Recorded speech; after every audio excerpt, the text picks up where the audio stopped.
உலகத் தமிழர்களுக்கும் தமிழறிந்த மாந்தர்களுக்கும் தமிழன் தொலைக்காட்சியின் வணக்கம். இன்று அரசியல் அரங்கம் நிகழ்விற்கு பாரதிய ஜனதா கட்சியின் தலித் தலைவர்களில் ஒருவரான தலித் குடிமகன் அவர்கள் வருகை தந்திருக்கிறார். அவரோடு நாம் அரசியல் பேசுவோம். ஐயா வணக்கம். வணக்கம். தலித் அமைப்புகள் சார்பில் நிறைய கட்சிகளாக இருக்குது. ஆனாலும் கூட நீங்கள் பாரதிய ஜனதாவில் முக்கிய பிரமுகராக இருக்கிறீங்க. இந்த வேங்கை வயல் பிரச்சனை அது புகார் கொடுத்தவர்களையே குற்றவாளிகளாக சொல்லியிருக்காங்க, குற்றப்பத்திரிகை தாக்கல் பண்ணியிருக்காங்க அப்படின்னு சொல்கிறாங்க. இதை பற்றி உங்கள் கருத்து என்ன? பொதுவாகவே வேங்கை வயலுடைய அந்த மழைநீர் விவகாரத்தில், அந்த குடிநீர் தொட்டிகள் அந்த மழைநீர் விவகாரத்தில் ஆரம்பத்திலிருந்தே திமுக அரசு, ஸ்டாலின் மரலாட்சி வேண்டுமென்றே தலித் மக்களை பழிவாங்க வேண்டுமென்றே கங்கணம் கட்டி கொண்டு செயல்பட்டு வந்திருக்கிறது. அதனுடைய வெளிப்பாடு தான் இன்றைக்கு இந்த குற்றச்சாட்டு. இதில் நீதித்துறையும் உடன்பட்டிருக்குது, காவல்துறையும் அதுக்கு உடன்பட்டிருக்குது, ஒட்டுமொத்தமாக பழி போட்டிருக்குது. இப்போ காவல்துறை அதிகாரிகள்லாம் விசாரணைகள் மேற்கொண்டு ஒரு 2 வருட காலம் வரைக்கும் விசாரித்து தானே இந்த முடிவுக்கு வந்திருக்காங்க. அப்போ அதில் உண்மை இல்லைன்னு எப்படி நீங்கள் சொல்லுவீங்க? ஒரு குடிநீர் தொட்டியில் அந்த மனித கழிவு கலந்த விவகாரத்தில் 2 ஆண்டுகள் தேவையில்லாதது ஒரு விசாரணை என்பது. அப்போ போலீஸுடைய கையாலாகத்தனம் தான் முழுக்க அது. இதில் நீதித்துறையை வேறு உட்படுத்துகிறாங்க. அதுக்கு மேலே கண்மூடித்தனமாக நீதித்துறை செயல்படுறதுனால தான் இன்றைக்கு இப்படிப்பட்ட ஒரு செய்தியை வேண்டுமென்றே பட்டியலின மக்கள் மீது பழியை போட்டு இந்த அரசு தப்பித்திருக்கிறது. நீங்கள் பாரதிய ஜனதா கட்சியில் இருப்பதால் திராவிட முன்னேற்ற கழக ஆட்சியை அல்லது அந்த அரசின் நிர்வாகத்தை நீங்கள் குறை சொல்கிறீங்கன்னு எடுத்துக்கலாமா? அப்படி எடுத்துக்க முடியாது. பொதுவாக இன்றைக்கு ஆளுகின்ற அரசு திமுக அரசு. அது செய்ய வேண்டிய நியாயமான செயலை செய்ய தவறியிருக்கிறது. போலீஸ் போலீஸாக இல்லை. அதுதான் அந்த ஆட்சியுடைய மிகப்பெரிய அவலமே. போலீஸாக இருக்கணும், நீதித்துறை நியாயமாக இருக்கணும். இந்த ரெண்டுமே அநியாயங்களாக இருக்கிறது. இப்போ காவல்துறையாக இல்லைன்றீங்க, வேறு என்னவா இருக்காங்க? காவல்துறை கைக்கூலியாக இருக்காங்க ஆளுகின்ற அரசுக்கு. ஆளுகின்ற அரசு சொல்லுகின்ற அந்த கட்டளைக்கு செயல்படுகிற ஒரு கைக்கூலிகளாக காவல்துறை செயல்பட்டு கொண்டிருக்கிறது. நீங்கள் பார்த்தீங்கன்னா சார், பொதுவாக இன்றைக்கி போலீஸ் ஸ்டேஷனில் ஒரு புகார் கொடுக்க போங்க, பாதிக்கப்பட்டு நீங்கள் உங்கள் புகார் எடுப்பதில்லை, உங்கள் புகாரை கூட்டு விசாரிப்பதில்லை. ஆனால் எவன் உனக்கு பாதிப்பு உருவாக்குறானோ அவன் வக்கீலோட கவரோட வரான், அவனுக்கு தான் அங்கே மரியாதை கிடைக்கிது. வக்கீலும் கவரும். இன்றைக்கு போலீஸ் ஸ்டேஷனு வக்கீல் இங்கே தொழில் செய்கிற கூடமாக மாறிட்டது. அதுக்கு போலீஸு கை கட்டி தினமும் 5000 10,000 சம்பாதிக்கிற ஒரு வருமானத்துடைய தேடலாக, ஒரு கூடமாக காவல் நிலையங்கள் ஆகிவிட்டது. இப்போ வழக்கறிஞர் சமூகத்தையே நீங்கள் குறை சொல்வதா இல்லையா? ஆனால் வழக்கறிஞர்கள் நீதிமன்றங்களில் வேலை செய்கிறாங்க, வாதாடுறாங்க. ஆனால் அதை விடுத்து காவல் நிலையங்களுக்கு 10% வழக்கறிஞர் தான் சார் நீதிமன்றத்தில் அந்த வக்கீல் தொழிலுக்கு உள்ள அந்த கௌரவத்தையும் கண்ணியத்தையும் காப்பாற்றிக்கிறாங்க. மீதி 90% நீதித்துறையில் அவங்க வாதாடுறதில்ல. காவல்துறையிலேயே பேசி பஞ்சாயத்து முடிவு பண்ணி கவரு போலீஸு கொடுத்து இவங்களும் சம்பாரிச்சு, புகார்தாரர்களில் ஒரு பிரச்சனையில் 2 பேரும் நாங்கள் பண்ண தப்பு, சின்ன சண்டை விஷயத்தில் நாங்கள் சமாதானமாக போகிறோன்னு சொன்னால் போலீஸ் என்ன செய்யணும்? அடுத்த முறை நீங்கள் திருப்பி சண்டை போட்டுக்கூடாது, சமாதானமாக போங்க, எழுதி கொடுத்துட்டு போங்க, அதுக்கு 2 ஊர் தலைவர் சாட்சி கேட்டு போட்டு போங்க சொல்லணுமா இல்லையா? வக்கீலுக்கு பேச்சை கேட்டு கேஸை போடுவது, நீ போய் ஏபி வாங்கிக்கோன்னு சொல்கிறதுக்கு போலீஸுக்கு என்ன சார் அதிகாரம் உண்டு? அப்போ இது யார் சொல்கிறா? உள்ளே வர அந்த வக்கீலுக்கு சொல்லி கொடுக்குறது. நீங்கள் 10,000 வாங்கிக்க, நீங்கள் ஏபி போட சொல்லுங்கள், நாங்கள் ஒரு 50,000 சம்பாதிக்கிறோம், அவங்கள வச்சு 1 வருஷம் நாங்கள் வக்கீல் தொழில் நடத்திக்கிறோம். இதுவா சார்? இப்படி நடக்குது இன்றைக்கி. இப்போ வேங்கை வயல் பிரச்சனையில் யார் குற்றவாளின்னு நினைக்கிறீங்க சார்? தப்பு பண்ணவர் யாராக வேணா இருக்கணும் சார், எங்களுக்கு தேவை முறையான. ஆனால் தப்பு பண்ணவங்க தான் சொல்கிறாங்களே அரசாங்கம். நாங்கள் அதை தான் தப்புன்னு சொல்ல போகிறோம். 2 வருஷமா அது இவன் தான் தப்பு பண்ணான்னு சொல்கிற 3 பேரை குற்றவாளியாக கட்டு 2 ஆண்டுகள். அதுக்கு நான் கேட்குற கேள்வி, இது போலீஸுக்கு அசிங்கம் இல்லையா?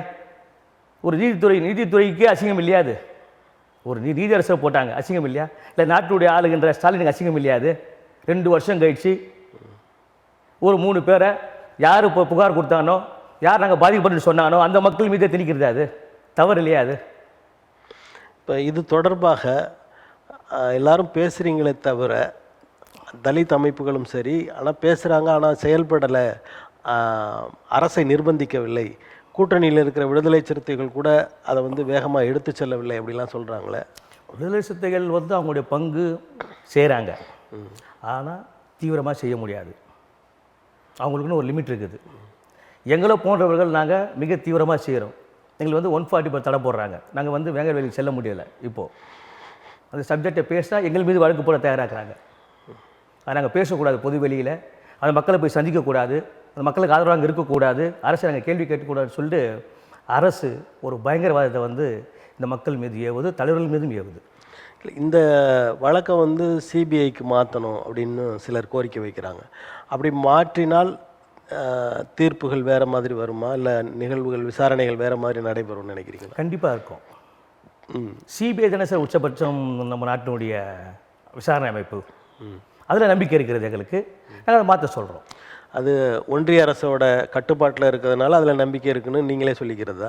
இல்லை, முழுக்க முழுக்க ஒரு நம்பிக்கையானது இந்த நாட்டில் உயர்ந்த விசாரணை அமைப்பு சிபிஐ என்ற அந்த நம்பிக்கையில சொல்கிறோம். இப்போ தனித்துவமான அதிகாரம் பெற்ற அமைப்புகள் அப்படின்னு சொல்ல முடியல. ஏன்னா நரேந்திர தாமோதரதாஸ் அவர்கள் எல்லாவற்றையும் தன் சொற்படி நடக்க வைத்திருக்கிறார் அப்படின்னு தான் எதிர்க்கட்சிகள் குற்றம் சாட்டுறாங்க. அப்படி இருக்கும்போது அவர் சொல்கிறது தானே அந்த அமைப்பு செய்யும். சார், எதிர்க்கட்சிகள் சொல்லிட்டு தான் சார் இருப்பாங்க. இப்போ பாதிக்கப்பட்ட மக்கள் நாங்கள் கேட்குறோம் சிபிஐ வேணும்னு சொல்லிட்டு. நாங்கள் பாதிக்கப்பட்டிருக்கிறோம். எவ்வளோ பெரிய குடும்பம் சார். 75 கால சுதந்திர இந்தியாவில் குடிக்கிற தண்ணியில் அந்த அந்த கலக்கிறது என்பது இத்தனைக்கும் டிஜிட்டலைஸ் ஆன வெளிச்சத்தில் இருக்கக்கூடிய ஒரு கிராமத்தில், இன்னும் இருட்டில் கிராமம் இருக்கும்போது இது மாதிரி எவ்வளோ நடந்திருக்கும். கிராமங்களில் விளக்கே இல்லாத போது இது மாதிரி எவ்வளோ நடந்திருக்கும். எண்ணி பார்த்தா நமக்கெல்லாம் வந்து வெறி. யோசித்து பாருங்க சார் நீங்கள். தகாத செயல் இன்னைக்கு இப்படி நடந்திருக்குது. ஆனால் இன்னும் யோசித்து பாருங்கள், நினச்சி பார்க்கவே முடியல. தமிழ்நாடு அரசு தலித் மக்களை ஓரம் கட்டுகிறது அல்லது ஒதுக்குகிறது, இல்லை அவர்களுக்குரிய உரிமையை சலுகையை கொடுக்கவில்லை அப்படின்னு நினைக்கிறீங்களா நீங்கள்? 100%. இந்த வேங்கவேல் சம்பவம் தான் திமுக வீட்டுக்கு அனுப்ப போகிற சம்பவம். திமுக வீட்டுக்கு போகிறதுக்கான கவுண்டவுன் தொடங்கிவிட்டது இந்த வேங்கவேல் சம்பவத்தில் வந்து. நாட்கள் எண்ணப்படுகிறது. இப்போ நீங்கள் அப்படி சொல்கிறீங்க, நாட்கள் எண்ணப்படுகிறதுன்னு. முதலமைச்சர் என்ன சொல்கிறாரு?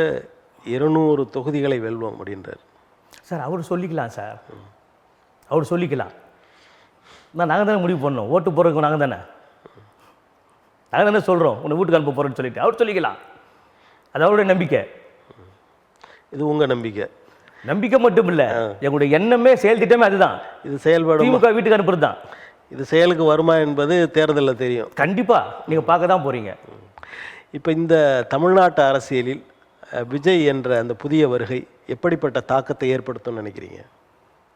நான் தான் வந்து சொல்லியிருக்கிறேன் சார், விஜய் வந்து 2வது கமலஹாசன் சொல்லிட்டு. அவ்வளோதான். விஜய் அதோட.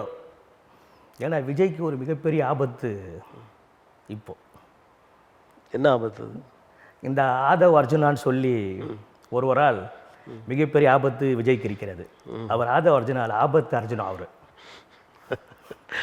புது பேர் வச்சிருக்கீங்க. ஆமாம். அது வந்து விடுதலை சிறுத்தைகள் கட்சி தலைவர் திருமாவளவன் அவர்களுக்கு வர வேண்டிய ஆபத்து நீங்கள் அங்கே போய் அங்கேருந்து நீங்கி இப்போ விஜய் பக்கம் போகிறது. சற்று காலமாக இப்போ மீண்டும் அது திருமா பக்கம் திரும்பி இருக்கிறது. ஆக இந்த ஆபத்து அர்ஜுனா வந்து திமுகவால் அனுப்பப்பட்டவர். 2 பேரையுமே காலி செய்வதற்கு அரசியல் ரீதியாக திமுகவால் அனுப்பப்பட்டவர் தான் இந்த ஆபத்து அர்ஜுனா என்கின்ற அஸ்திரம். ஏற்கனவே ஒரு அர்ஜுனான்ற அமைச்சு தான் ரஜினிகாந்தே காலி பண்ணிட்டாங்க. ரஜினிகாந்த் அரசியலில் அட்ரஸ்லாம் போடுறதுக்கு காரணம் ஒரு அர்ஜுனா.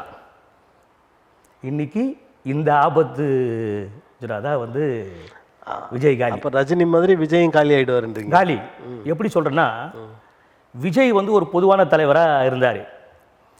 இந்த எல்லோருக்குமான தலைவர் அம்பேத்கர் நூல் வெளியீட்டு விழா அது வரவேற்கிறோம். ஆனால் எல்லோருக்குமான அனைவருக்குமான தலைவர் அந்த விஜயை எஸ்சி மக்களுக்கான தலைவராக ஒரு கட்டமைக்கிறதா வந்து ஆதவ அர்ஜுனாவுடைய மிகப்பெரிய ஒரு முயற்சி. அது விஜய்க்கு மிகப்பெரிய ஆபத்தான ஒன்று. அப்போ வந்து விடுதலை சிறுத்தைகள் கட்சிக்கு எதிரான ஒரு கட்சியாக அதை மாற்றுவதற்காக இல்லை, அப்படி இல்லை. அவங்களுடைய வந்து அஜெண்டா அப்படி கிடையாது. திமுக கூட்டத்தில் விடுதலை சிறுத்தைகளை வெளியேற்றி ஒன்றுமில்லாத செய்யணும், அது ஒரு செயல் திட்டம். விஜயை வந்து விஜயும் விடுதலை சிறுத்தைகள் கட்சியும் ஒன்றா பேச வச்சு இது எஸ்சி மக்களுக்கான கட்சி என்று ஒரு தனி பிம்பத்தை உருவாக்கணும், அது ரெண்டாவது செயல் திட்டம். சரி, இதை ரெண்டு பேரையுமே, ஏன்னா வந்து அவர் எழுச்சி தமிழராக இருக்கார், இவர் இளைஞர்களை எழுந்து வராரு, இந்த ரெண்டு சக்தியுமே இந்த வருகின்ற 2020 தேர்தலில் ஒடுக்கணும்னா இதை செய்யணுன்றது திமுகவுடைய தலைவர் மு.க. ஸ்டாலின் அவர்களுடைய அந்த திட்ட வேலைக்காக அனுப்பப்பட்டவர் தான் இந்த ஆபத்து அர்ஜுனா. ஆக இருவருக்குமே ஆபத்து தான். இப்போ விடுதலை சிறுத்தைகளும் விஜய் கட்சியும் இணைந்தால் ஒரு பெரும் ஒரு செல்வாக்கை பெறுவார்கள், பல இடங்களை வெற்றி கொள்வார்கள் அப்படின்லாம் சிலர் பேசுகிறாங்களே. மற்ற சாதிக்காரங்க ஓட்டு வேணுமில்ல. இப்போ விஜயை பொறுத்த வரைக்கும் முழுவதுமாக அவர் தலித் சார்ந்த கட்சி அப்படின்னு கொண்டு போக முடியாதுல்ல. அவருக்கும் மற்ற சமூகங்கள்ல இருந்தெல்லாம் நிறைய நிர்வாகிகள் இருக்கிறாங்க. ஆனால் இப்போ இந்த பிம்பத்தை ஏற்படுத்திட்டாங்க. அது எஸ்சி மக்களுக்கான கட்சி. திருமாவளவன் அவர்களும் விஜயும் அண்ணன் தம்பிகள் மாதிரி ஒரு பிம்பத்தை ஏற்படுத்தி மற்ற சாதி இளைஞர்களை அந்த கட்சியிலேருந்து வெளியேற்றுவதற்கான வேலையை செஞ்சுட்டாங்க. இப்போ அதுக்கு முழுக்க முழுக்க நம்ம ஆபத்து அர்ஜுனா தான் அதுக்கு காரணம். அது ஸ்டாலினுடைய செயல் திட்டம். சார், ரஜினிகாந்தை வரவிடாமல் பண்ணாங்க, இந்த கமலஹாசனை கைக்குள்ள கொண்டு வந்துட்டாங்க, அடுத்து விஜய் தான் டார்கெட்டு திமுகவுக்கு. இந்த மாதிரி செயல்களை எல்லாம் பல மாநிலங்களில் பாரதிய ஜனதா கட்சி தான் செய்து வருகிறது, செய்யும் அப்படின்றலாம் பார்த்துருக்கோம். இங்கே நீங்கள் திமுக அப்படி செய்கிறது சார்? நாம் இப்போ பேசிக்கொண்டிருப்பது தமிழ்நாடு விடுதலை சிறுத்தைகள் கட்சியை பற்றியும் விஜயோட கட்சியை பற்றி. நீங்கள் பிஜேபிக்கு போறீங்கன்னு கேட்குறீங்க. நீங்கள் ஏன் வந்து பாஜக கட்சிக்கு? அந்த பிஜேபியோட அந்த வழிமுறைகளை அர்ஜுனா அவர்கள் பின்பற்றுகிறாரான்னு கேட்டேன் நான். இல்லை இல்லை, ஆபத்து அர்ஜுனான்னு சொல்கிறோமே, அவர் வந்து ஒரு கமர்ஷியல்வாதி, ஒரு வியாபாரி. வந்து சாத்தான் வேதம் ஓதுவது போல் நான் ஊழலை ஒழிக்க போகிறேன்னு சொல்கிறாரு, நான் வந்து பட்டியலத்தை சேர்ந்தவரை முதலமைச்சராக போகிறேன்னு சொல்கிறாரு.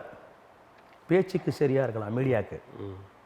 ஒரு கட்சி நடத்துவது எப்படி என்பதும் அந்த கட்சியை இன்றைக்கு இந்த அளவு கொண்டு வந்திருப்பது எப்படி என்பதும் நம்முடைய எழுச்சி தமிழர் திருமாவளவன் அவர்களுக்கு தெரியும் எவ்வளோ கஷ்டம்னு. எம்எல்ஏ ஆக்கி எம்பி ஆக்கி அழகு பார்க்கின்ற அந்த கட்சிக்கு ஒரு தனி சின்னம் வாங்கி அவருக்கு தெரியாத முதலமைச்சர் எப்படி ஆகணும்னு. இதுக்கு ஆதவர்ஜனா ஒருத்தர் தேவையா இங்கே? இல்லை கேட்குற ஆதவர்ஜனாக்கு என்ன சார் வேலைங்க? பட்டியலின மக்களில் யாராவது ஒருவர் முதலமைச்சர் ஆக முடியாது அப்படின்னு சொல்கிறீங்களா? ஆக முடியும் சார், அது காலகட்டம் இருக்குது. அதுதான் எங்களுடைய புரட்சியாளர் இதய புரட்சியாளர் டாக்டர் அம்பேத்கர் அவர்கள் அன்றைக்கே தொலைநோக்கு பார்வையோட அனைத்து சட்டமன்றங்களிலும் பார்லிமெண்ட்டில் ஒரு சட்ட எம்பிஸ் எம்எல்ஏ வந்து ரிசர்வில் பண்ணாங்க. அது ஒரு கால்குலேஷன், அது ஒரு கணக்கு. அந்த கணக்கை அன்றைய தலைவர்கள் சரியாக கையாண்டிருந்தால் எல்லா ஸ்டேட்லேயும் தலித்துகள் தான் சிஎம். இந்தியாவுக்கே வந்து தலித் பிரதமராக வர முடியும். அந்த கால்குலேஷனை கரெக்டாக யாரும் இன்ன வரைக்கும் கணக்கு போட்டு பார்க்கல, அதை செயல்படுத்தலை. அது எந்த அரசியல் கட்சியும் செயல்படுத்த விடலை, எந்த தலித் தலைவரையும் ஒன்று சேர விடலை. ஏன்னா ஒன்று ஆகிட்டா இப்போ அம்பேத்கருடைய புரட்சியாளருடைய கருத்தே சார் ஒன்று சேர் தான். அந்த ஒன்று சேர் தத்துவத்தை இன்றைக்கி ஒர்க் அவுட் பண்ணியிருந்தோம்னா எல்லா ஸ்டேட்லேயும் தலித் தான் சிஎம், நாட்டுக்கு தலித் தான் பிரதமர். அது ஒரு பெரிய விஷயம் கிடையாது. நம்ம வந்து கேட்க வேண்டிய இடத்துல இல்லை சார், எடுத்துக்கொள்ள வேண்டிய இடத்துல இருந்திருக்கிறோம். அந்த கணக்கு இன்னும் சரியாக வரல. அது வந்து அடுத்து வர தலைமுறை அதை சரியாக செய்யும் அந்த கணக்கை. இப்போது ஆதவ் அர்ஜுனாவுக்கு பொறுப்பு கொடுத்தாங்க தமிழக வெற்றி கழகத்தில். அன்னைக்கே இன்னொருத்தருக்கு நிர்மல்குமாருக்கும் அப்படின்னு பொறுப்பு கொடுத்தா. அவர் வந்து அண்ணா திராவிட முன்னேற்ற கழகத்திலிருந்து அங்கே போனவர். இந்த மாதிரியான ஆட்களை வேறு கட்சிகளிலிருந்து பெறுகின்ற ஒரு செல்வாக்கை விஜய் பெற்றிருக்கிறார்னு நினைக்கிறீங்களா? அது விஜய்க்கு தோல்வி தான் சார், அது பெருத்த தோல்வி. ஒரு ஆள் வந்தார்னா அது மகிழ்ச்சி தான், சந்தோஷம், செல்வாக்கு தானே சார். வர வேண்டிய ஆள் எப்படி இருக்கணும்? கட்சிக்கு உழைச்சவங்களாக இருக்கணும், ஒரு கட்சிக்கு வந்து செல்வாக்கு சேர்த்தவங்களாக இருக்கணும். இவங்க ரெண்டு பேருமே அங்கே வந்து காசுக்காகவும் பணத்துக்காகவும் போய் பொறுப்பு கேட்குறவங்க. இன்னைக்கு பிரசாத் கிஷோர் நிலைமை என்ன ஆச்சு? இன்னைக்கு நான் ஊரில் எல்லாரையும் வந்து நான் ஆளாக்கி விட்டேன், நான் நினச்சவன் ஆட்சிக்கு அமைச்சர் பிரசாத் கிஷோர் கதை என்ன? இன்னைக்கு அந்த கதை தான் ஆதவ அர்ஜுனா கதை. அதுதானே ஆபத்து அர்ஜுனா சொல்ல வர. அதுக்கு எது சொல்ல வரேன், ஆபத்து அர்ஜுனா. இவங்களால என்ன சார் பண்ண முடியும் சார்? 5 ஆண்டு கலைஞர் இந்த நாட்டு ஆண்டு இருக்காருன்னு சொல்லி பேசுகிறோம் இல்லை? அன்றைக்கி இவங்களாம் இருந்தாங்களா? அந்த ஸ்டாஜிஸ்லாம் இருந்தாங்களா? அன்றைக்கி பிரசாந்த் கிஷோர் நாட்டில் இருந்தாங்களா? உண்மையான தொண்டை சார். ஒவ்வொரு தொண்டனும் 1000 ஓட்டுக்கு சமம் சார். குறைந்தபட்சம் 100 ஓட்டுக்கு சமம் ஒரு தொண்டை, ஒரு கட்சிக்கு. அவ்வளோ வலிமையான ஒரு தொண்டை. அவனை விட பிரசாந்த் கிஷோர், ஆபத்து அர்ஜுனா போலாம் என்ன பண்ண முடியும்? எத்தனை ஓட்டு வாங்கி கொடுக்க முடியும் ஒரு கட்சிக்கு அவங்க? உங்கள் காலம் மாறுகிறது, விஞ்ஞான உலகம், இந்த ஊடகங்கள்லாம் எல்லாத்தையும் நிர்ணயிக்கிற அளவுக்கு இருக்கிறாங்க. அதனால இந்த மாதிரியான புது தொழில்நுட்பங்கள் மூலமாக புதிய ஆட்கள் நுழைகிறார்கள். காலம் மாறுது, சினிமா வருது. யாராவது சொல்லி அப்போ சினிமா பார்க்குறோம் தானே? போய் பார்க்கல, பணம் ஓடல, அது மாதிரி ஓட்டு போட போகிறோம், ஆட்சி அமைக்க போகிறாங்க. நம்ம யாருக்கு பிடிக்குதுன்னு இதுக்கு இன்னும் 3வது மனுஷன் தேவை எதுக்கு சார்? இல்லை, விளம்பரம். இப்போ வந்து சினிமா நல்லா இருக்குது அப்படின்னு சொல்கிறதுக்கு 4 பேர் இருக்கிறாங்கல்ல, 4 பேர் இருக்கிறாங்க, போஸ்டர் ஓட்டுறாங்க, பெரிய பேனர்லாம் வைக்கிறாங்க. அது மாதிரி இவங்க அந்த வேலையை செய்கிறாங்க. தேர்தலுக்கு கட்சியில் இருக்கிற பொறுப்பாளர் மேடையில் போட்டு திருமணம் கூட்ட பேசுகிறாங்க, கட்சி நல்ல கட்சி, நாங்கள் வந்து அதை செய்ய போகிறோம். இன்றைக்கி டெல்லி எலெக்ஷன் பார்த்துட்டிங்கன்னா எல்லா கட்சியும் வந்து இலவச குழுக்களுக்கு வந்துட்டாங்களா இல்லையா? உங்கள் கட்சி உட்பட எல்லா கட்சியுமே. ஏன்னா காலத்தின் கட்டாயம் சார், செஞ்சு கொடுத்து தான் சார் ஆகணும். அது மாதிரி இந்த மாதிரி ஆட்கள் வருவதும் காலத்தின் கட்டாயமாக இருக்கலாம்ல. அது வந்து எடுபடாது சார். அது ஒரு பிரசாந்த் கிஷோருடைய வலிமையை பார்த்தீங்களா இல்லையா? ஒரு பிரசாந்த் கிஷோருக்கு ஃபெயிலியருக்கு அப்புறம் வேற யார் வந்து என்ன சார் பண்ண முடியும்? அப்போ தலைவர்களுக்கு மரியாதை இல்லையா? தலைவர்களுக்கு வந்து செல்வாக்கு இல்லையா? அப்போ அங்கே தலைவர் ஜீரோ ஆக்கப்படுறாரா இல்லையா? இப்போ தமிழ்நாட்டில் சீமான், நாம் தமிழர் கட்சியின் ஒருங்கிணைப்பாளர் சீமான் வந்து பெரியாரை பெரிய அளவில் விமர்சனம் பண்ணிகிட்ருக்கார். இதை பற்றி உங்கள் கருத்து? பெரியார் வந்து விமர்சனம் பண்ண வேண்டியவர். அவர் பெரியாரே அல்ல. அவர் சீமான் செய்கிறது சரி. அதாவது பாரதிய ஜனதா கட்சியின் கருத்துக்களுக்கு ஒத்து போவதால் சீமானை நீங்கள் ஆதரிக்கிறீர்கள், அவர் சொல்வதெல்லாம் சரின்றீங்களா? அப்படி இல்லை. பெரியாரை நீங்கள் உள்வாங்குங்க, பெரியார் என்ன சொல்லியிருக்காரு நீங்கள் பாருங்கள், அப்புறம் நீங்கள் இந்த பக்கம் பாருங்க. அதாவது அம்பேத்கரும் பெரியாரும் ஒரே சிந்தனை உள்ளவர்கள், நண்பர்களாக இருந்திருக்காங்க. அப்படின்ற போது நீங்கள் பெரியாரை தவிர்த்து விட்டு அம்பேத்கரை புகழ்ந்து பேசுவது கூட ஒரு எதிராக தெரியலையா உங்களுக்கு? சார், அம்பேத்கர் உயரத்துக்கு பெரியார் வர முடியாது. அம்பேத்கர் உயரம் வேறு சார். அது இந்த நாட்டினுடைய ஃபாதர் ஆஃப் கான்ஸ்டியூஷன்.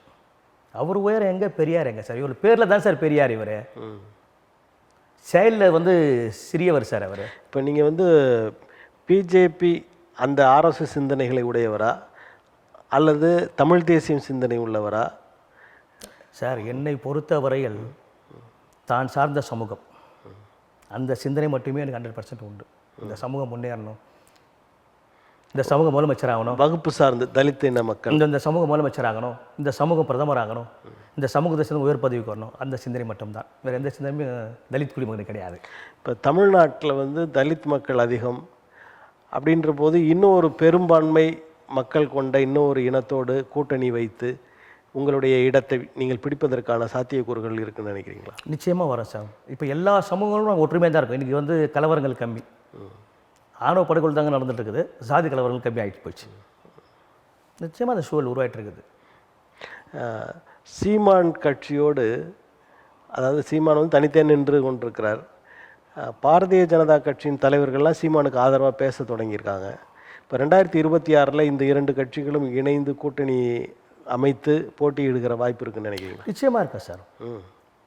ஆட்சி அதிகாரத்தை பெறணும்னு சொன்னால் யாரோடு வேணால் யார் வேணால் கூட்டணி சேரலாம். அங்கே ப்ளஸ்ஸு தான் அங்கே தேவைப்படும், மைனஸுக்கு அங்கே வேலையே கிடையாது. அதனால் யார் வேணால் கூட கூட்டணி சேரலாம். நாம் தமிழர் கட்சியில் இருக்கிற பொறுப்பாளர்கள்லாம் ஒவ்வொருத்தராக விலகுறாங்க, மாவட்ட தலைவர்கள், மாவட்ட செயலாளர்கள்லாம் விலகி போகிறாங்க. அப்படின்ற போது அந்த கட்சியோட செல்வாக்கு குறைகிறது. ஒவ்வொரு கட்சிக்கும் ஒரு காலகட்டத்தில் வந்து இந்த மாதிரி மைனஸ் ஆகும். பழையவர்கள் வந்து வெளியே போக புதியவர் உள்ளே வருவாங்க. ஏற்கனவே திமுக அது மாதிரி நடந்திருக்குது, மதிமுக பிரிஞ்சு போயிருக்குது. காலம். ஆனால் பழசாக இருக்கிறவங்க போகிறாங்க, பழையவர்கள்ன்றீங்க. புதுசாக யாரும் வர்றது மாதிரி தெரியலையே. வருவாங்க, செய்தி போடுறதில்ல சார். வரும் செய்தி மைனஸை மட்டும்தான் போடுவான், ப்ளஸ்ஸை யார் செய்தி போடுறா? இப்போ தான் ஊடகங்கள் இருக்குது, எல்லாத்தையும் போடலாம்ல. அவங்கவுங்களே ஒரு பத்திரிகையாளர் தான் ஆயிரம் புதியவர்கள் சேருவார்கள். இந்த ஈரோடு இடைத்தேர்தல் ரிசல்ட்டுக்கு அப்புறம் அவருடைய வாக்கு சதவீதம் கொஞ்சம் அதிகரிக்கும், சீமானுடைய வாக்கு சதவீதம் கொஞ்சம் அதிகரிக்கும். அப்போ பாருங்கள், இன்னும் புதியவர்கள் உள்ள சேருவாங்க பொறுப்புக்கு. பாரதிய ஜனதா கட்சிக்காக உழைப்பதோடு நாம் தமிழர் கட்சிக்காகவும் நீங்கள் உழைக்க தொடங்கி இருக்கிறீங்களா?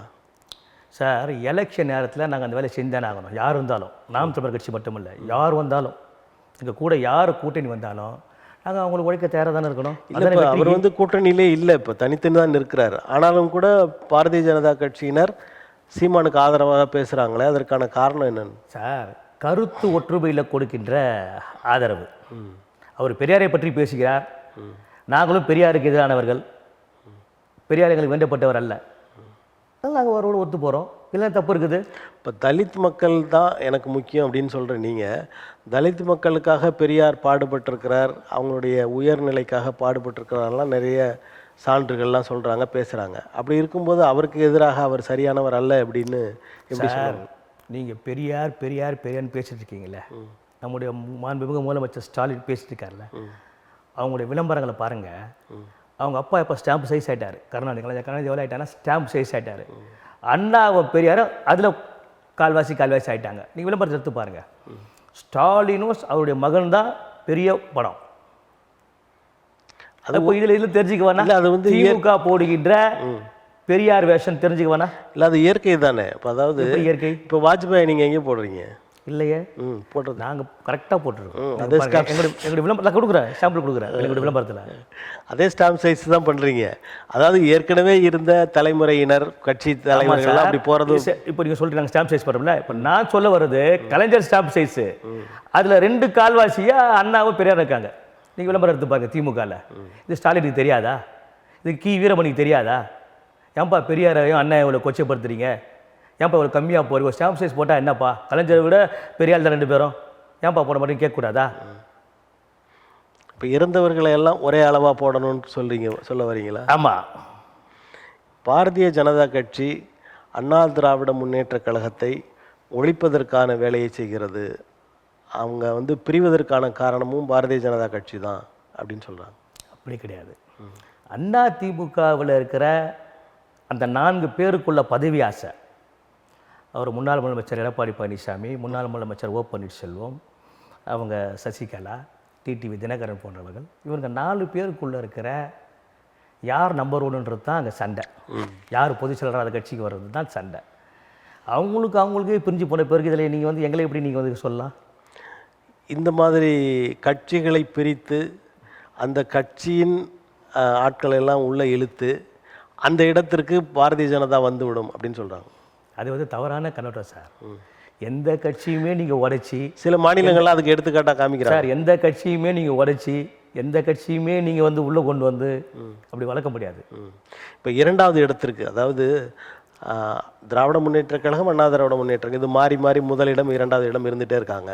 இப்போதைக்கு 2வது இடத்துல அண்ணா திராவிட முன்னேற்ற கழகம் இருக்குது. அந்த இடத்திற்கு பாரதிய ஜனதா கட்சி வருவதற்கு துடிக்கிறது, அதற்கான வேலைகளை செய்கிறது. நாங்கள் செகண்ட் பிளேஸ் வந்துட்டுமே சார். நாங்கள் இப்போ நாங்கள் தான் செகண்ட் பிளேஸ். இல்லை, அவங்க 3rd பிளேஸ் போயிட்டாங்க. இப்போ 2வது இடத்துல இருக்கிற நாங்கள் 3வது இடத்துக்கு ஃபர்ஸ்ட் இடத்துக்கு வர போகிறோம் 2026. அப்போ ஆட்சி உங்களுக்கு தான். ஆமாம், நிச்சயமா 2026 எங்களுடைய எழுச்சி தலைவர் திரு அண்ணாமலை அவர்கள் தலைமையில் நாங்கள் தான் கூட்டணிக்கும் தலைமை, ஆட்சிக்கும் தலைமை. இதில் எழுச்சி தமிழர் இருப்பாரா? அவரை தான் கேட்கணும் நீங்கள். எழுச்சி தலைவர் இருக்கிறாரு. அவர் திமுக கூட்டணியில் இருக்கிறது தான் அவர்கள் நல்லது. இது வந்து இப்போ நீங்கள் திமுக கூட்டணி விட்டு வெளியே வந்தார்னா அவருக்கு ரொம்ப நல்லது இல்லை அது. இப்போ நீங்கள் பெரிய ஒரு அதீத நம்பிக்கை, நடக்கக்கூடாத ஒரு நிகழ்வை நீங்கள் சொல்கிறீங்களோ அப்படின்னு ஒரு சார். மத்தியில் நாங்கள் ஆட்சியை பிடிக்கும் போது காங்கிரஸ் ஆண்டு கொண்டு போய் நாங்கள் ஆட்சியை பிடிப்போன்னு பேசணும். நம்பலை. உங்களை மாதிரி சில பேர் வந்து கேள்வி கேட்டீங்க எப்படி முடியும்னு. இந்த ஆட்சியை பிடிச்சி 3வது முறையாக நாங்கள் சிறப்பாக செஞ்சுட்டு இருக்கோம்ல. மத்தியிலேயே பிடிக்கும் போது ஒரு மாநிலத்தை பிடிக்கும்ல, அப்புறம் என்ன சார்? நாங்கள் பாரதிய ஜனதா கட்சி சார், தேசிய கட்சி சார். தமிழ்நாட்டின் அரசியலில் அவ்வப்போது குறுக்கீடுகளை செய்து வருகிற ஆளுநர், அவரை பற்றிய செய்திகள் வந்து கொண்டே இருக்கிறது. அரசு சரியாக நடக்க விடாமல் ஏதாவது பண்ணிகிட்ருக்கிறாரு, திருவள்ளுவருக்கு காவி சாயம் பூசுகிறார், இப்படியெல்லாம் சொல்கிறாங்க. அது ஆளுநருடைய நடவடிக்கைகள் சரின்னு நினைக்கிறீங்களா சார்? ஒரு ஆளுநர்னா அப்படித்தான் இருப்பார், அப்படித்தான் இருக்கணும். அதுதான் அவருக்கு பேர் ஆளுநர். கவர்னர். அப்படி தான் இருக்கணும். ஆமாம். ஆனால் அது உண்மைக்கு மாறா இல்லையா? இப்போ வந்து நம்ம திருவள்ளுவரை வெள்ளுடையிலே பார்த்துட்டோம். திடீர்னு காவி உடை அணிவிச்சு அதுக்கு மரியாதை செலுத்துறது என்ன? திருவள்ளுவருக்கு இந்த கலர் தான் பிடிக்கும் யாராவது சொன்னாங்களா, இல்லை திருவள்ளுவர் சொல்லியிருக்காரா? உங்களுக்கு அரசு வந்து அதை வந்து அரசாங்கம் ஏற்றுக்கொண்ட ஒரு படமாக அறிவிச்சிருக்காங்க. அப்படி இருக்கும்போது அதுக்கு எதிராக எப்படி செயல்படுவார்? இது எதிரானது கிடையாது சார். திருவள்ளுவருக்கு நம்ம எந்த கலர் ஒன்றாலும் போடலாம், தப்பு கிடையாது. காவி போடலாம், வெள்ளை போடலாம், பச்சை போடலாம். நம்முடைய தேசிய கொடியுடைய கலர் அது. பச்சை கூட போடலாமா, அவருக்கு தப்பு கிடையாது. ஏன் பச்சை போடாமல் காவி மட்டும் போடணும்? இப்போ காவி போட்டிருக்கிறோம், அடுத்து பச்சை போடணும், அடுத்த ரவுண்டு பச்சை போடலாம், ஒன்றும் பிரச்சனை இல்லையா? அடுத்த ரவுண்டு திருவள்ளுவர் சொல்லியிருக்காரா எனக்கு இந்த கலர் தான் பிடிக்கும் இதான் போடணும்னு சொல்லியிருக்காரா? எந்த குரலாச்சும் இருக்கா? இல்லை, சில அதாவது படித்தவர்கள் இன்னும் மூத்தவர்கள் அவங்கெல்லாம் சொல்கிறத கேட்பது அப்படின்ற ஒரு பண்பாடு தமிழர்களுக்கு இருக்குது. அதனால் இப்போ அறிஞர்கள்லாம் இதை வந்து முடிவு பண்ணி இதுதான் அப்படின்னு சொல்லி நமக்கு சொல்லியிருக்காங்க. அதை மீறுவது என்பது சரியில்லை தானே சார்? காவி நிறம் வந்து ஒரு புனிதமான நிறம், நம்ம நாட்டினுடைய தேசிய நிறம். அதை வந்து வேண்டான்னு சொல்கிறது எப்படி சார் அதை ஏற்றுக்க முடியும்? சரி, இவர் ஆளுநர் அவர் வந்து வேந்தராக இருக்கிற அண்ணா பல்கலைக்கழகத்தில் ஒரு விரும்பத்தகாத நிகழ்வு நடந்தது. ஆனால் அதுக்கு அவர் பொறுப்பேற்காமல் அரசு தான் காரணம் அப்படின்னு சொல்கிறாரு. அதை பற்றி என்ன சார்? முழுக்க முழுக்க தமிழக அரசு தான் அதுக்கு பொறுப்பேற்கணும். ஸ்டேட்டில் எந்த பிரச்சனை நடந்தாலும் ஸ்டேட் போலீஸ் தான் அதுக்கு வந்து ஃபஸ்ட்டு. அதாவது தமிழக அரசு தான் அதுக்கு பொறுப்பேற்கணும். அப்போ இங்கே தமிழ்நாட்டில் இருக்கிற காவல்துறைக்கு எல்லாரும் கீழ்ப்படிந்தவர்கள் தானே, அவங்களோட விசாரணைக்கு வரணும், எல்லாம் பண்ணணும் தானே. இவர் மாத்திரம் தனி பொறுப்பில் இவர் இஷ்டத்துக்கு செயல்படுறது சரின்னு நினைக்கிறீங்களா? சார், ஆளுநர்னா அப்படி செயல்படுறது தப்பு கிடையாது சார். நம்ம இது வரைக்கும் பார்த்த ஆளுநர்கள் எல்லாம் அரசாங்கம், அதாவது ஆட்சி செய்கிற அரசு என்ன சொல்கிறதோ அதை செய்வாங்க. சட்டமன்றத்தில் கூட இவங்க எழுதி கொடுக்குறத அவங்க பேசுவாங்க. அப்படி தான் இருந்தது. ஆனால் இவர் நான் பேச மாட்டேன், எனக்கு இந்த மாதிரி 2 தடவை தேசிய கீதத்தை பாடுங்க, இப்படியெல்லாம் ஏதாவது ஒரு குறுக்கீடுகளை செய்து கொண்டே இருக்கிறார். குறுக்கீடுகள் அது பேர் இன்ஸ்ட்ரக்ஷன்ஸ், குறுக்கீடுகள் கிடையாது. ஏற்கனவே இவங்க மரபுன்னு பேசுகிறாங்க, ஆனால் இருக்கிற மரபை இவங்க ஏன் மாற்றுறாங்க? சார், எலெக்ஷனில் நீங்கள் கேள்விப்பட்டிருப்பீங்க, சேஷன் சொல்லிட்டு ஒருத்தர் மிகப்பெரிய சீர்திருத்தத்தை கொண்டு வந்தார். டிஎன் சேஷன் அவர்கள். அப்போ தான் சேஷன் எலெக்ஷன் கமிஷன்றது இந்தியாவில் இருக்கிற ஒரு குடிமகனுக்கும் தெரியும். எலெக்ஷன் கமிஷன் யாருன்னு தெரியாது. இன்றைக்கி ஆளுநர் வந்து யாருன்றது தமிழ்நாட்டில் இருக்கிற ஒவ்வொரு குடிமகனுக்கும் தெரியுதுல்ல. அவர் பல அந்த சீர்திருத்தத்தை கொண்டு வராரு. பல சீர்திருத்தங்களை கொண்டு வராரு. சீர்திருத்தம் தான், சீரழிவை கொண்டு வராருன்னு சொல்றாங்க. இதுவும் சீர்திருத்தம் தான். நீங்கள் அப்படி பார்க்குறீங்க சார். உங்களுடைய திமுக கண்ணில் நீங்கள் பார்த்தீங்கன்னா அப்படி இருக்கும். சீர்திருத்தம் தான் இதுவும். கவர்னர் பண்ணுறதெல்லாம் சீர்திருத்தம் தான். இப்போ அந்த அண்ணா பல்கலைக்கழகத்திற்கு எல்லாவற்றுக்கும் பொறுப்பாக இருக்கிற ஆளுநர் தனது நிலையிலிருந்து தவறிவிட்டார் அப்படின்னு சொல்கிறாங்க. இன்னும் கேட்டிங்கன்னா பல துணை வேந்தர்களை நியமிக்க தவறிவிட்டார் அப்படின்லாம் சொல்லி இதற்கு வந்து வழக்கம் தொடர்ந்துருக்காங்க. உச்சநீதிமன்றம் வரைக்கும் போகுது வழக்கு. அப்போ அவர் செய்கிறதெல்லாம் சரி இல்லைன்னு தானே தோணுது. அது வழக்கு முடிவில் வரட்டும் சார். நாம் அதை முடிவெடுக்க முடியாது. இப்போ நாம் பேச வேண்டியது என்னென்னா, அந்த பல்கலைக்கழகத்தில் நடந்த சம்பவம் தான். ஒரு தப்பு நடந்தால் இன்றைக்கி திமுகவோட வேலை என்ன தெரியுமா சார்? எங்கள் கட்சி இல்லை, அதிமுக. இதுவாக வந்து ஒரு கட்சியினுடைய வேலை. குற்றவாளி அவள் யார், எந்த கட்சியாக இருந்தா? இல்லை, இது அவங்களா சொல்லலையே. எதிர்கட்சியினர் வந்து உங்கள் கட்சிக்காரங்கன்னு சொல்ல போய் தானே அவர் அதுக்கு பதில் சொல்கிறாங்க சார். பிடிச்சா யார் எந்த கட்சின்னு தெரியாதா போலீஸுக்கு? இப்போ ஒரு அக்யூஸ்ட், ஒரு குற்றவாளி பிடிச்சா அவள் எந்த பேக்ரவுண்டு, எந்த சாதி, எந்த கட்சின்னு தெரிஞ்சிருமே சார் போலீஸுக்கு. சாதி உள்பட எல்லாம் தெரிஞ்சிருமே. அப்புறம் அது எங்கள் கட்சி இல்லை, அந்த கட்சி, இவங்க கட்சின்னு சொல்கிறதா ஒரு அரசுடைய வேலை. தப்பு பண்ணிட்டான், ரைட்டு, அவனை அரெஸ்ட் பண்ணிட்டோம், கட்சியை விட்டு எடுத்துகிட்டு சொல்லிட்டு போட்டு தானே. தொடர்ந்து சார் இன்றைக்கி மக்கள் யார் அந்த சாருன்னு கேட்குறான். அதுலேயே பொருள் இருக்குது, எஸ்ஐ ஆர்னு. மக்கள் எல்லாம் யார் அந்த சார்னு கேட்குறான். அதுலேயே இருக்குது எஸ்ஐ ஆர்னு. எஸ்ஐ ஆரா? Sub inspector sir. அப்போ அந்த சார் ஆளுநர் தான் சொல்கிறாங்க. எப்படி அந்த சார் வந்து ரொம்ப தவறான இது சார் நீங்கள் பேசுறது. அது ஏற்றுக்கொள்ள முடியாது. இல்லை, சிலர் சொல்கிறாங்க, அதை சொல்கிறேன் உங்கள்கிட்ட. எப்படி சார் அது? இல்லை, எப்படின்னு கேட்குறேன். ரொம்ப தவறான ஒரு குற்றச்சாட்டு நீங்கள் முன் வைக்கிறீங்களே சார். பிரியாணி விற்கிறவன் அவர் யார் பிரியாணி வாங்கி தின்னுவான்? யார் மாம்பழம் வாங்க சொல்லுங்கள்? இது எல்லாமே காவல்துறையை சேர்ந்தவர்கள் தான் பண்ணியிருக்காங்கன்னு சொல்கிறீங்களா? சார் போலீஸ் தானே சார். சார் நாடு கெட்டு குடிச்சவனுக்கு யார் சார் காரணம்? போலீஸ் தானே சார். போலீஸ் வந்து சார் 90% போலீஸ் இன்றைக்கி திருடனாகிறான் சார். 10% தான் சார் வந்து உண்மையான போலீஸாக இருக்கிறான். போலீஸாக இல்லை சார். சிறையில் எப்படி சார் வந்து செல்ஃபோன் உள்ளே போகும்? இது இந்த ஆட்சியில் மட்டுமா நடக்குது? எல்லா ஆட்சியிலையும் நடக்குது, எல்லா மாநிலங்களையும் நடக்குது தான் சார். சிறைக்குள்ள செல்ஃபோன் எப்படி போகும்? செக்கப் இல்லையா? கஞ்சா எப்படி போகும் சிறைக்குள்ள? செக்கப் இல்லையா? தெருவில் இருக்குது, ரைட், ஓகே, கண்டுபிடிச்சிடலாம். சிறைக்குள்ளே கண்டுபிடிக்கணும் யார் கசிங்கும்? இந்த ஸ்டேட் ஆள்ற சிஎம் கசிங்கும், டிஜிபி கசிங்கல்ல. இப்போது வெளிநாடுகள்லேருந்து போதைப் பொருள் இந்தியாவிற்குள் வருகிறது, பிடிக்கிறாங்க. அப்போ அதெல்லாம் மோடி கசிங்கம்மா சார்? நீங்கள் ஏன் சார் அப்படி பேசுகிறீங்க? நீங்கள் என்ன கதையாக இருக்குது? இங்கே வர்றவங்க மாத்திரம் தமிழ்நாடு முதலமைச்சருக்கு இப்போ நான் கேட்குற கேள்வி நல்லா கேட்டுங்க. இப்போ நான் சொல்கிற பதில், சிறைக்குள்ளே இருக்கிறதுக்கு யார் பொறுப்பே இருக்கணும் சொல்லுங்க? எந்த போலீஸ் பொறுப்பே இருக்கணும்? சிறைத்துறை. எந்த டிஜிபி இருக்கணும்? எந்த சிஎம் பொறுப்பே இருக்கணும்? தமிழ்நாடு சிறைக்குள்ள இருந்தால் தமிழ்நாடு சிஎம் தானே பொறுப்பே இருக்கணும். அப்புறம் வந்து நீங்கள் எதுக்கு சார் நீங்கள் வந்து வான் வழியாக வருதும் இருங்க வான் வழியாக வருதும் கடல் வழியாக வருது எங்களை வந்து நீங்கள் அங்கே சோதனை பண்ணணும்ல? நீங்கள் வான்வழிக்கு வந்தால் சொல்கிறேன், போலீஸ் தான், ஒட்டுமொத்த போலீஸ் தான் சொல்கிறேன். இந்தியா முழுக்கவும் உள்ள ஒட்டுமொத்த போலீஸ் தான் சொல்கிறேன் சார். ஒரு அதிகாரியாக இருந்துட்டாக்கா குற்றமே இருக்காது சார். ஒரு இன்ஸ்பெக்டர் ஒழுங்காக இருந்துட்டாக்கா குற்றமே கிடையாது சார். இன்னைக்கு ஜெயிலுக்கு போகிறது ஃபேஷன் ஆயிடுச்சு சார். இன்னைக்கு ஜெயிலுக்கு போகிறது ஃபேஷன் ஆயிடுச்சு. நாட்டில் எடுத்து பாருங்க, எத்தனை கொலை எடுத்து பாருங்க. எங்கன்னா எவரையா கொலை பண்ணால் பயம் இருக்குதா? ஒரு கொலை பண்ணால் ஐயோ அசிங்கமாச்சே பயம் இருக்குதா? லைஃப் போயிடுமான்னு ஃபேஷன் ஆகி போச்சு சார். சினிமா தான் சார் காட்டுது. சினிமா அதுதான் காட்டுது.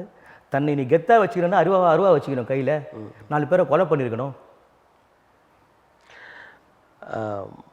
கும்பமேளா நிகழ்வில் 33 பேர் நெரிசலில் செத்துருக்காங்க. இதை பற்றியெல்லாம் ஊடகங்கள் அவ்வளவாக பேசுவதில்லை இப்படிலாம் சொல்கிறாங்க. ஏன்னா நிறைய 1-2 பேர் இறந்தால் கூட பாரதிய ஜனதா கட்சி ஆட்சியில் இல்லாத அரசுகள் இருக்கிற இடங்களில் அப்படி 1-2 பேர் இறந்தால் கூட அதை வந்து பெருசாக பேசுவாங்க.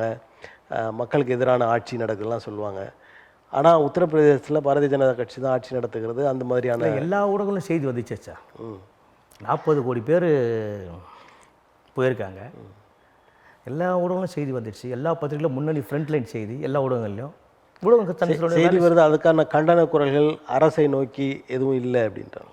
இல்லை, மக்கள் பாதிக்கப்பட்ட மக்களுக்கு, இறந்த மக்களுக்கு என்ன இழப்பீடோ அதை அந்த அரசாங்கம் செய்து கொண்டிருக்காது.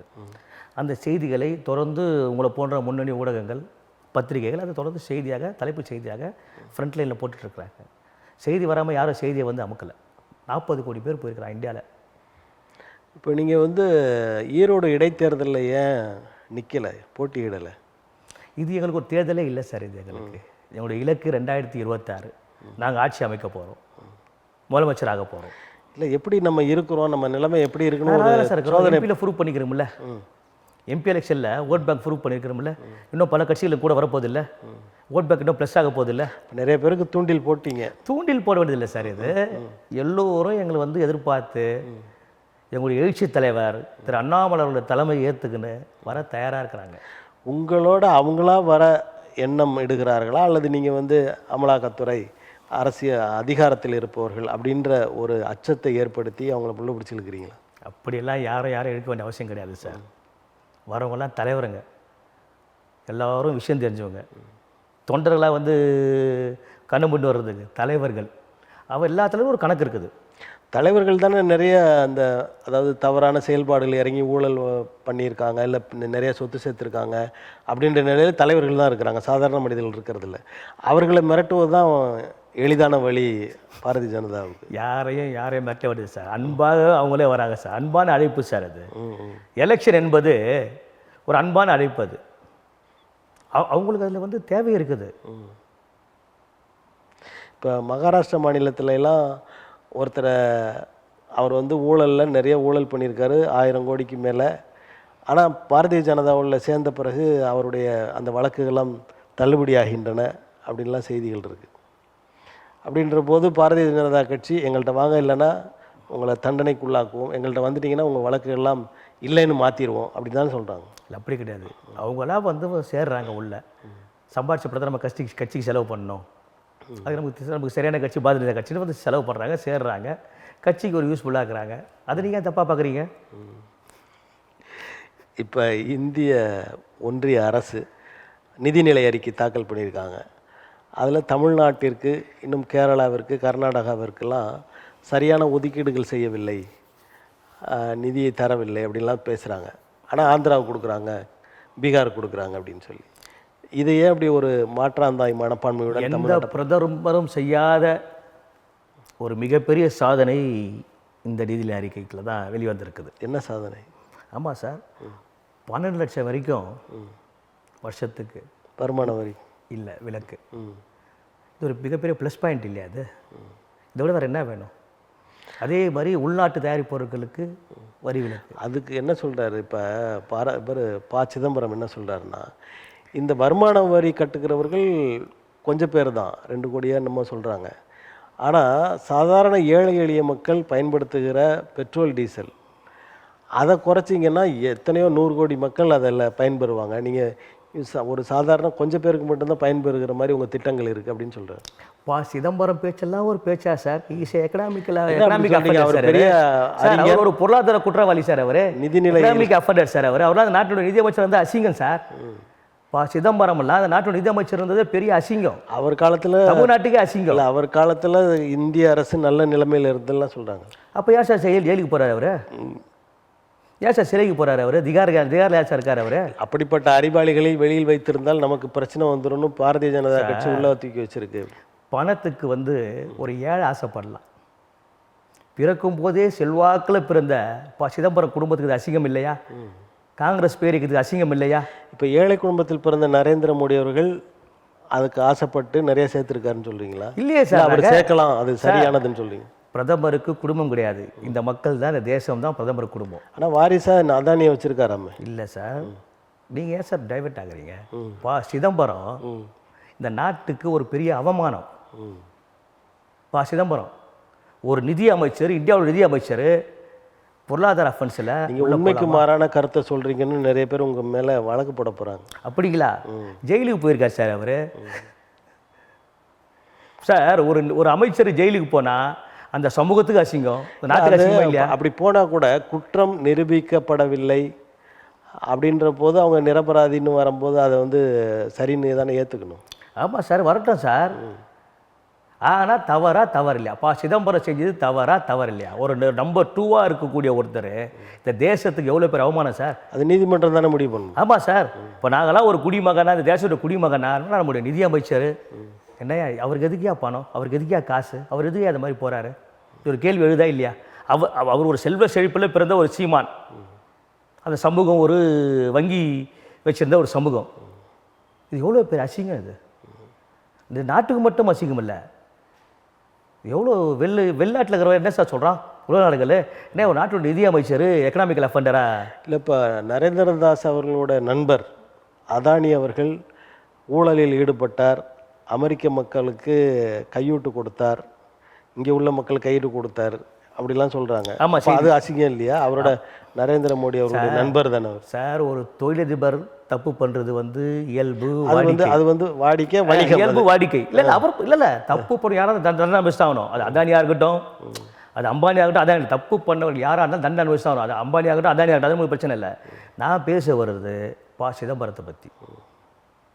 தமிழ்நாட்டுக்கு ஒரு நல்ல தலைவராக அறியப்பட்ட ஒரு சிதம்பரம் அவர்கள் இந்தியாவிலே ஒரு நல்ல தலைவர்னு தான் சொல்லுவாங்க. ஆமாம், ஒரு வல்லமை உள்ளவர், எல்லா ஆற்றலும் உள்ளவர். இந்த காரியத்தை செய்திருக்கின்ற போது நாமெல்லாம் கூலி கொடுக்குறோமா இல்லையா? அவங்களுக்கு ஏன்பா அந்த வேலைன்னு? அது வந்து உண்மைன்னு இன்னும் சொல்லப்படலை இல்லை, ஒரு சந்தேகத்தின் அடிப்படை. அதுவும் ஒரு எதிர் மனப்பான்மையில் இந்த மாதிரி ஆட்கள் எல்லாம் விட்டு வைக்கக்கூடாதுன்னு ஒரு வஞ்சனையால் பாரதிய ஜனதா கட்சி இதை செய்திருக்கிறது அப்படின்ற. ஓ, நீங்கள் பழி வாங்கப்பட்டிருக்கான்னு சொல்ல வரீங்க? ஆமாம், தீர்ப்பில் பார்ப்போம். இப்போ பாரதிய ஜனதா கட்சி இங்கே தமிழ்நாட்டு தலைவராக இருக்கிற அண்ணாமலை மாற்றப்படுவார் அப்படின்னு சொல்கிறாங்க. அப்படி மாற்றப்பட்டால் யார் தலைவராவாங்க? நிச்சயம் மாற்றம் கிடையாது சார். ஏன்னா அவருடைய காலம்தான் ஒரு எழுச்சியான காலம் பாரதிய ஜனதா கட்சிக்கு. அதாவது நாங்கள் எழுச்சி தலைவர்னு அவரை கொண்டாடுறோம், சொல்கிறோம். இந்த 2026 தேர்தல் அவர் இல்லைன்னா அது கொஞ்சம் சரிவை தான் ஏற்படுத்தும். இப்போ இவருக்கு இவ்வளவு முக்கியத்துவம் கொடுக்கறதுனால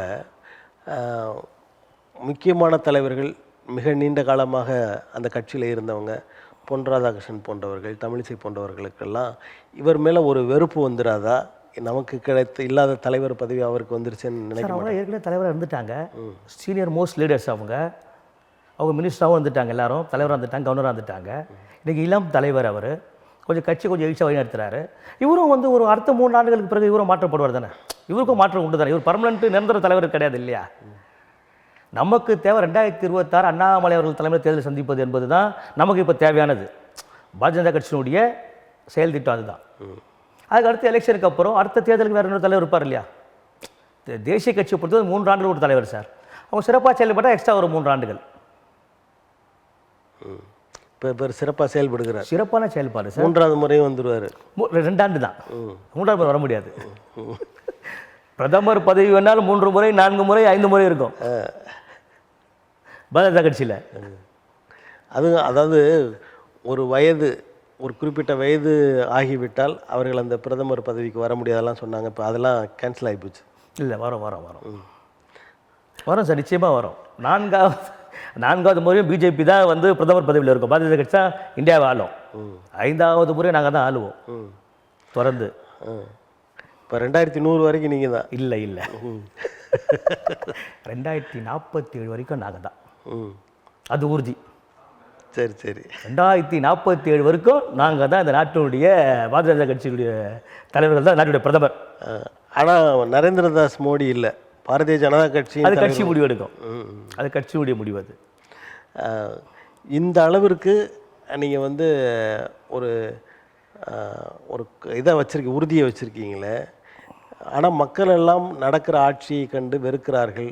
அதாவது தமிழ்நாட்டிலும் சரி இந்திய ஒன்றியத்திலும் சரி நடக்கிற ஆட்சிகள் சரியாக இல்லை அப்படின்லாம் சொல்கிறாங்க.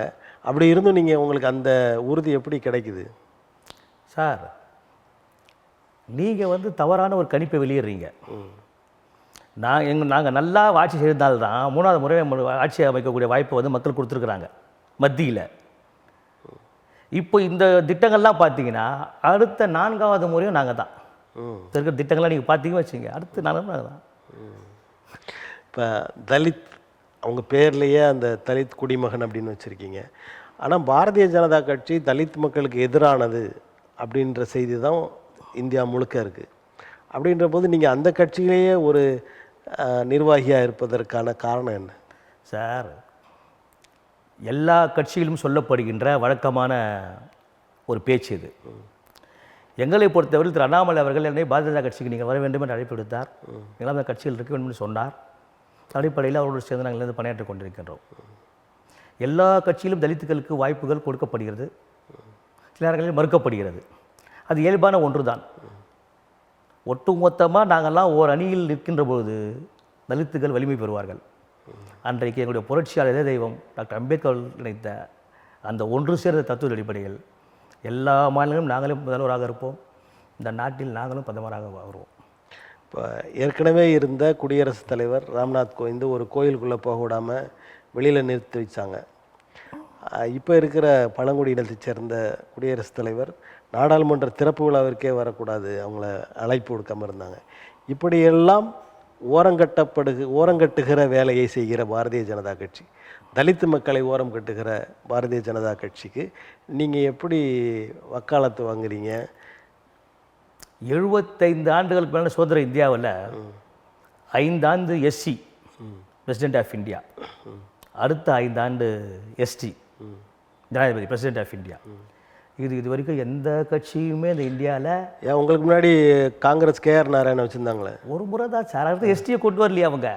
தொடர்ந்து நம்முடைய பாரத பிரதமர் நரேந்திர மோடி அவர்கள் தன்னுடைய முதல் ஆட்சி காலத்தில் எஸ்சி நீங்கள் அப்படி கொடுத்தீங்கன்னா அவங்க வந்து ஒரு பட்டியல் இனத்தவர் கொடுத்தாங்க, அப்புறமா ஒரு சிறுபான்மை இனத்தவர் கொடுத்தாங்க, அப்படி அவங்களுடைய சாதனையை சொல்லிட்டு தானே இருப்பாங்க சார். நம்முடைய பாரத குடியரசுத் தலைவராக கொடுத்தீங்க, ஆனால் சாதாரண மக்களுக்கு குடிமக்களுக்கு ஒரு உரிமை கொடுக்கலையே. ஒரு கோயிலுக்குள்ளே போக விடலை, நாடாளுமன்றத்திற்குள்ளே போக விடலைன்னா, நாடாளுமன்ற திறப்பு விழாவிற்கே போக விடலைன்னா அது வந்து ஒரு தலித் மக்களுக்கு எதிரான கருத்தாக தானே தெரியுது.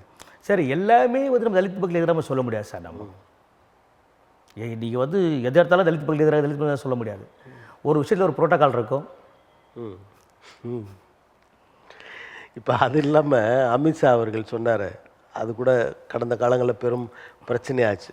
அதாவது அம்பேத்கர் என்று சொல்வதை விட கடவுள் பேரை சொன்னால் உங்களுக்கு புண்ணியமாவது கிடைக்கும், சொர்க்கத்துக்காக போவீங்கன்னு சொன்னார்.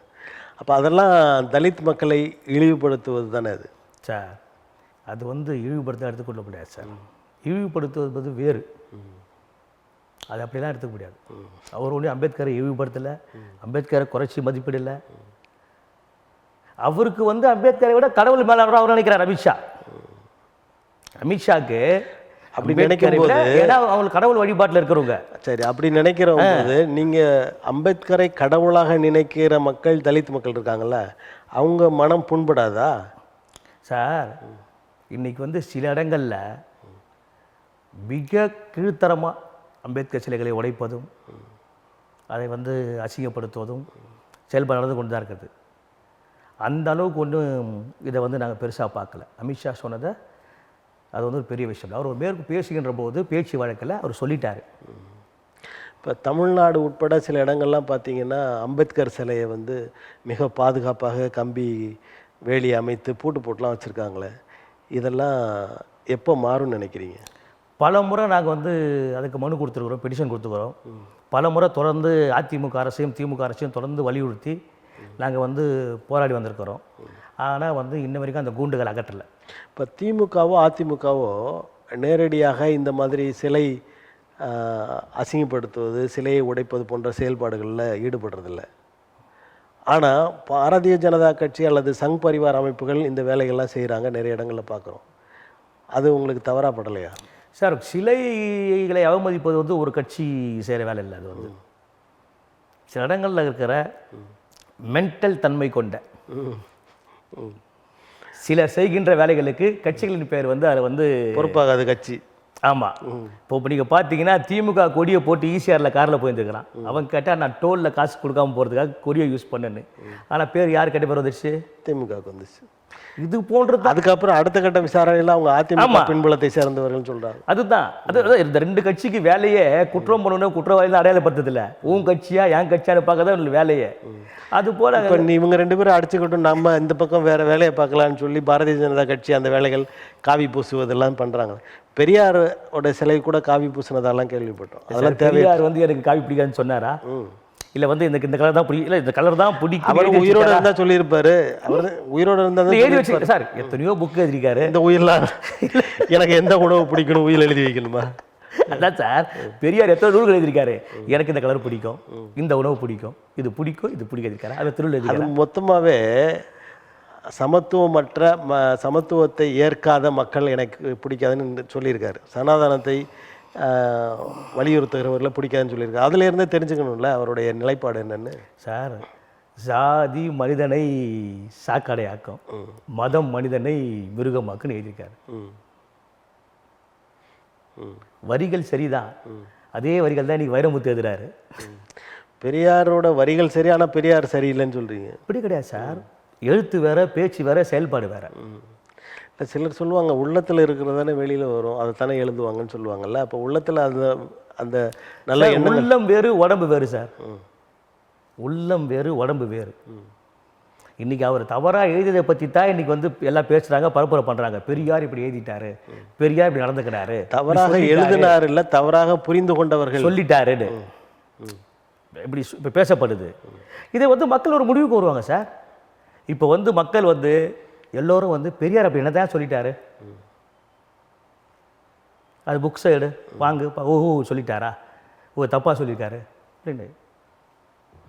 அதாவது பெரியார் சரியாக சொல்லியிருக்காரு, அதை புரிந்து கொள்கிறவர்கள் சரியாக புரிந்து கொள்ளவில்லை அப்படின்னு சொல்கிறாங்க. அது ஒரு சப்பக்கட்டு சார். அது தெளிவாக இருக்குது அதில். இப்போ எப்படி வந்து சில விஷயங்கள் வந்து தெளிவாக இருக்கிறதால தான் பேச முடியுது. இப்போ சீமான் என்ன சொல்கிறாரு தெரியுமா? சில விஷயங்களை சொல்கிறாரு, ஆதாரம் கொடுங்க, அப்படி சொல்லலையே அவர் அப்படின்னு கேட்டால் நீங்கள் ரிலீஸ் பண்ணுங்கன்றார். அவர் இப்போ அப்போ இவர் எங்கேருந்து படிச்சிருப்பாரு? இல்லையே, எங்களுடைய எழுச்சி தலைவர் அண்ணாமலை நான் அந்த புத்தகம் உங்களுக்கு கொடுக்குறேன் சீமான்னு சொல்லிட்டாரா அன்றைக்கி மறுநாள். ஆதாரத்தை அவர் தராரு, அவரும் தரலையே. இப்போ சீமானும் தரல, அவரும் தரலையே. தலைவர் சொல்லிட்டாரா? எங்களுடைய தலைவர் எழுச்சி தலைவர் அவர் சொன்னால் போதும் புக்கு தரேன்னு சொல்லிட்டார் சார். சார் புக்கில் என்ன வெளியில் வரலையே சார். அவர் ஒரு ஐபிஎஸ் அதிகாரி.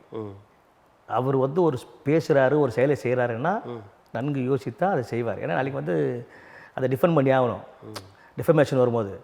அவர் அந்த புக்கை நான் தரேன் சீமான், நீங்கள் கவலைப்படாதீர்கள், போலீஸ் உங்கள் வீட்டுக்கு வந்து கதவை தட்டினால் நான் கொடுக்கின்ற இப்போ வெகு விரைவில் பாரதிய ஜனதாவோட சீமான் கட்சி இணைந்து விடும் அப்படின்னு சொல்லலாம். சார் எல்லா கட்சியும் என்கிட்ட பேசிக்கிறாங்க, திமுக தவிர.